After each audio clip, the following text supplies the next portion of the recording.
La manche allemande de Nürburgring qui commence avec cette première course en série 1 d'où Manu s'élance de la 35e place sur 37. Donc là on le voit, il est très très loin sur la grille dans le virage.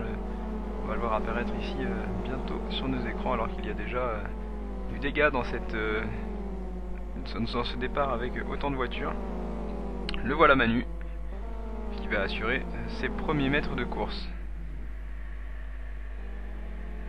La fin du premier tour avec ici on voit les leaders qui passent et regardez dans le fond de l'écran un énorme tête à queue d'un pilote qui va envoyer cette voiture verte sur la gauche de l'écran dans le bac à sable et qui va réapparaître sur l'arrière du peloton en faisant un énorme carambolage dans lequel il y a Manu malheureusement qu'on voit ici à gauche de l'écran et qui va perdre son aileron dans l'aventure. Et heureusement il est tout près de l'entrée des stands à cet endroit pour pouvoir aller réparer au plus vite, mais déjà la course est mal engagée. Tellement mal engagée que... Regardez, on voit ici en ralenti ce que Manu a pu voir dans ce crash. On peut vraiment rien faire. C'est nuage blanc de fumée de pneus. Et du coup on freine mais c'est trop tard déjà. Et donc Manu qui va avoir une course en solitaire pendant les 15 tours, mais il va ramener la voiture au bout. On le voit ici dans son dernier tour où il a réussi à remonter de la 31e à la 24e place au fil des abandons des uns et des autres. Mais vraiment sans avoir beaucoup à batailler malheureusement. Mais bon, il a appris au moins à faire de la fiabilité et à ramener la voiture au bout. La dernière chicane.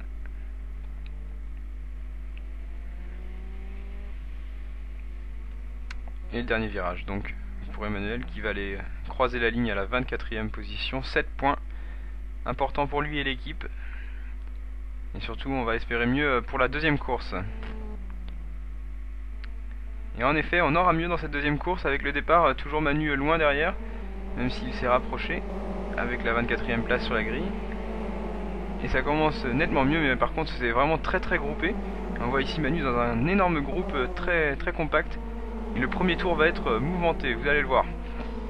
Avec déjà ce premier virage où Manu garde sa position en pneu froid, ce qui est déjà pas évident.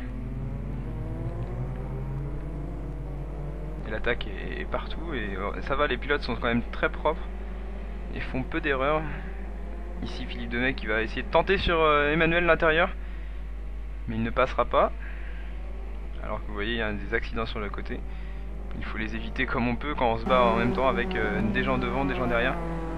Là on voit Manu à l'attaque de Jean-Philippe Verbiest dans la première chicane. C'est toujours le premier tour. Vraiment un peloton très compact et tout le monde est plus ou moins en train de se faire dépasser ou en train de dépasser quelqu'un devant lui. Ici dans cette première épingle c'est vraiment très intense.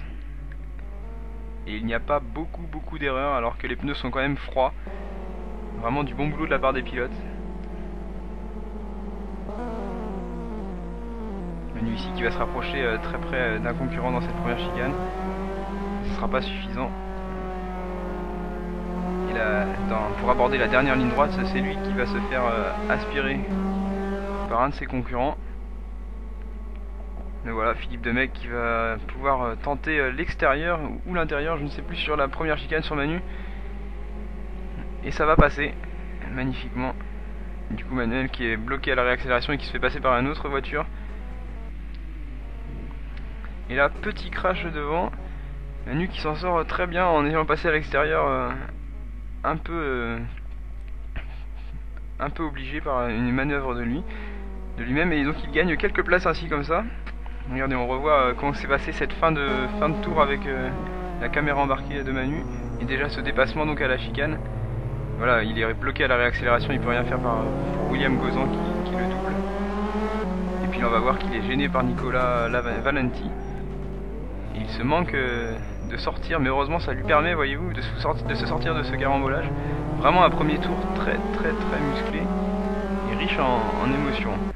Mais il s'en sort très bien. Et par contre, dès le deuxième tour, il est attaqué ici à l'épingle par Thierry Marchand qui va passer. Un superbe dépassement ici. Et quelques centaines de mètres plus loin, c'est Stéphane Henry sur la Vodafone qui va tenter sur Manu à l'inspiration ici à l'approche de l'épingle. Il va se décaler pour faire l'intérieur. Il va passer. mais un petit peu trop optimiste à la réaccélération. Stéphane Henry part en tête à queue et c'est Manu qui en profite. Et regardez devant, il y a même eu du grabuge, donc il gagne encore quelques places comme ça. Il est 21ème maintenant, mais au 4ème tour. Regardez Julien Bignon derrière lui. Il va pouvoir prendre l'aspiration ici dans la ligne droite des stands pour essayer d'aller chercher cette 21ème place. Et à l'épingle, ils sont vraiment très près maintenant. Le pilote du FFSA va pouvoir se dégager et passer à l'intérieur très propre. Manu qui va rester au contact de son adversaire dans les premiers mètres du circuit. Alors que celui-ci, regardez, il va faire une petite erreur au freinage devant. Vous voyez, hop, il part un peu large, il a des problèmes, Julien Bignon. Et ça va se confirmer, regardez, il sort ici de la piste, il touche les vibreurs et il tape Manu qui l'envoie dans le rail. Vraiment un énorme crash. Et une déception totale pour Manu là qui n'y est pour rien. Et qui perd tout espoir, roue arrachée, aileron arrière détruit. Et sa course est finie, regardez, on voit ici. Ah là là, il est tapé sans ménagement par Julien Bignon qui n'a pas pu faire autre chose que d'aller trouver Manu. Une triste fin de course donc.